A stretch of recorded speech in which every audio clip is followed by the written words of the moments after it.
Comment prier alors en bantou? Comment prier en bantou?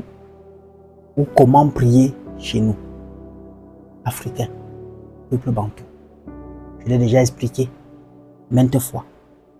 Premièrement, la première chose à effacer déjà dans la prière, chez nous on ne dit pas seulement prière, mais on dit déclaration. Voyez? Parce que la prière n'est pas la mendicité. La prière n'est pas pardon Seigneur, donne-moi à manger. Pardon s'il te plaît, je vais accoucher. Pardon, je vais voyager. Ça, c'est les faibles qui le font. Ça, c'est la prière. Ça, c'est ce qu'on appelle ceux des ignorants. Les gens qui n'ont pas déjà compris que dans ce monde, pour qu'une chose s'accomplisse, tu dois faire ce que tu as fait pour qu'elle s'accomplisse. Il est inadmissible que tu veux faire un voyage. Le dossier de visa demande que tu aies peut-être quoi? Les relevés bancaires des 3 derniers mois. Si tu es employé, fournir les 3 bulletins de paye. Hein? Peut-être certaines pièces qui montrent sur ta situation patrimoniale. Autant de choses. Il y a une liste de choses qui a rempli. Hein? Et on te dit que peut-être dans ton... Il y a tellement de choses qu'il faut remplir. Et tu n'arrives pas à remplir ça. Tu remplis peut-être 2, 3 d'entre elles, tu peux déposer et tu viens raconter que non, on t'aide à voyager, que Dieu t'aide à voyager. C'est pas comme ça que ça se passe. Si tu veux du travail, lève-toi, va d'abord déposer des demandes d'emploi dans des sociétés, des entreprises. Commence d'abord à créer quelque chose avant maintenant de déclarer. Que tu déclares que cette chose va s'accomplir. Et si tu déverses sur cette chose-là la conviction, le pouvoir, ainsi que la force mystico-spirituelle, même qui vient de toi, pas d'ailleurs, pas d'un Dieu qui est assis sur un trône quelque part. Alors, premièrement, comment est-ce qu'on implore lorsqu'on prie? Comment est-ce qu'on reçoit la grâce lorsqu'on prophétise, lorsqu'on déclare? Les mains doivent être comme ça, ouvertes comme ça, ouvertes, et non comme ça. Je vous ai déjà expliqué. Tout ce qui se joint produit une énergie. Si vous fermez les mains pour prier, comme nous a montré des fausses églises, des conneries d'églises qui sont venues nous endoctriner depuis des milliers de siècles, si vous continuez à effectuer cette bêtise qui était un moment pour eux de vous endormir, parce qu'en mettant les mains comme ça, leur soi des encroix absorbe directement votre énergie. Là. Lorsque vos mains sont comme ça, l'énergie est directement libérée. Parce que tout ce qui se joint ont une cause à effet d'émission de quelque chose nouveau ou nouvelle. Voyez? C'est pour ça que lorsque tout ce qui se joint déjà, lorsque vous serrez quelqu'un, lorsqu'il y a temperament, lorsqu'il y a tout temperament, il y a tout quelque chose qui va naître.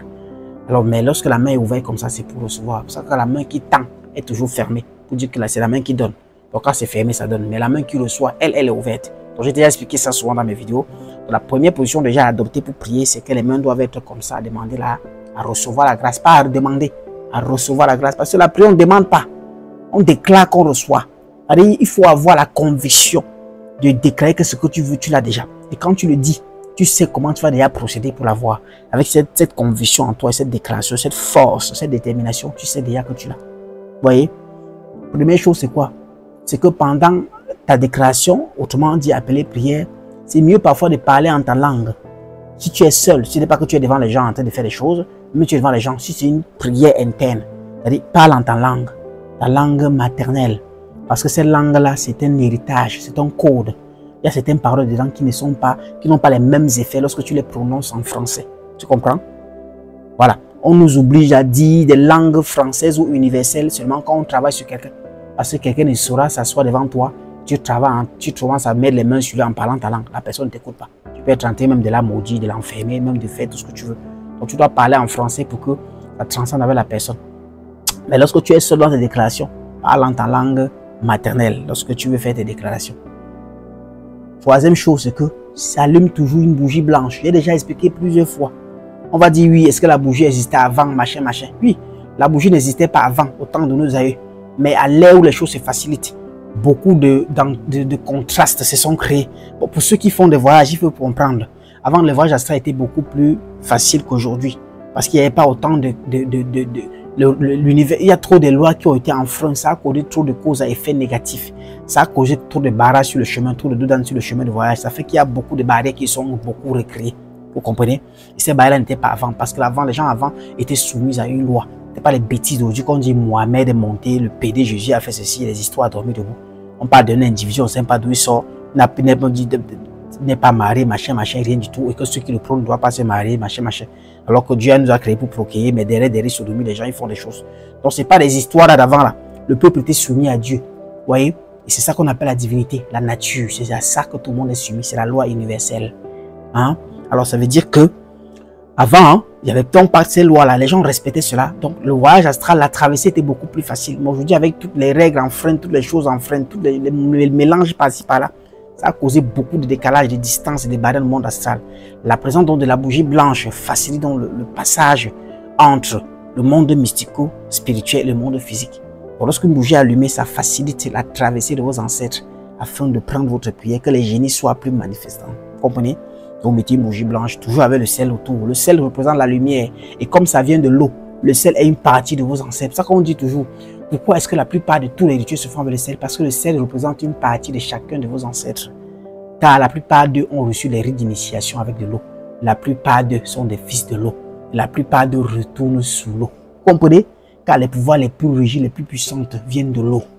Et la plupart des choses est de l'eau.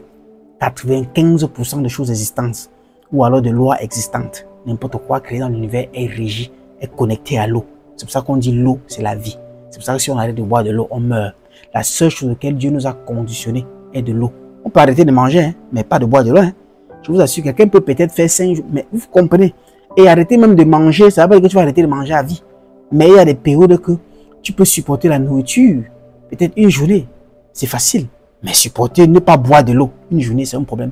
Donc l'eau est connectée à la vie. À chaque fois qu'on consomme de l'eau, vous voyez, on a l'impression qu'on prend un peu d'énergie ancestrale parce que c'est une partie de nos ancêtres. Le sel de cuisine qu'on prépare avec, ce sont des dissolutions ancestrales. C'est un autre sujet que vous va développer maintenant, mais comprenez que l'eau est beaucoup importante dans la notion de la prière. D'accord? Donc, le sel donc, qui vient de l'eau est un élément très indispensable pour cela. Mettez tout le sel autour de la bougie. Peut-être la bougie est déposée dans un bol blanc qui est signe de la pureté et de la lumière. Alors, vous voyez, vous choisissez votre position. Être à genoux ou être debout, être couché, le plus important est votre taux de concentration, la façon dont vous voulez vous élever. Alors maintenant, qu'est-ce que vous faites? Pendant la prière, vous vous focalisez sur ce que vous voulez, que ce soit bien pour vous. Voyez, focalisez-vous. Donc, si vous êtes en train de demander une grâce, bien une faveur ou bien de recevoir, parce qu'il faut dire, si vous êtes en train de vouloir recevoir un voyage, un permis de conduire, quoi que ce soit, focalisez-vous dessus. Mais comme je dis souvent, à la fin des comptes, finissez tout par dire que même si ce permis va être un obstacle pour vous, que cela soit balayé de votre vie et que ce qui est destiné pour vous vienne à vous. Vous comprenez? Autrement dit aussi, lorsque vous priez, ne laissez pas que votre esprit soit dispersé. Disperser, c'est quoi?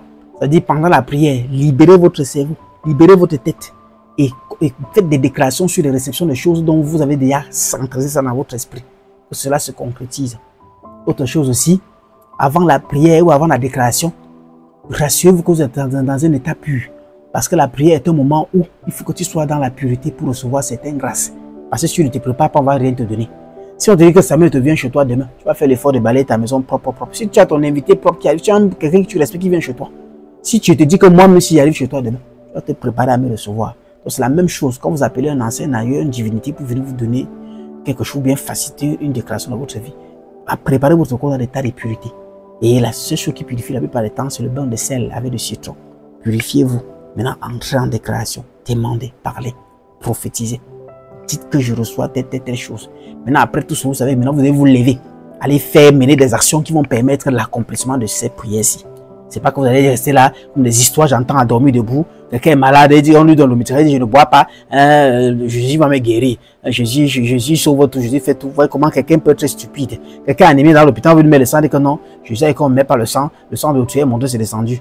Toute chose à laquelle on veut accéder pour avoir la vie ou la réussite, on doit avoir des méthodes autour de nous qu'on met en place pour garantir cela. C'est ainsi. Donc, pour répondre à ta question, procède comme ça. Je pense qu'il y a beaucoup d'améliorations dans le sens de la prière ou de la déclaration. Bantou, abondant lumière à toi et les cerveaux vont s'allumer. Coûte que coûte.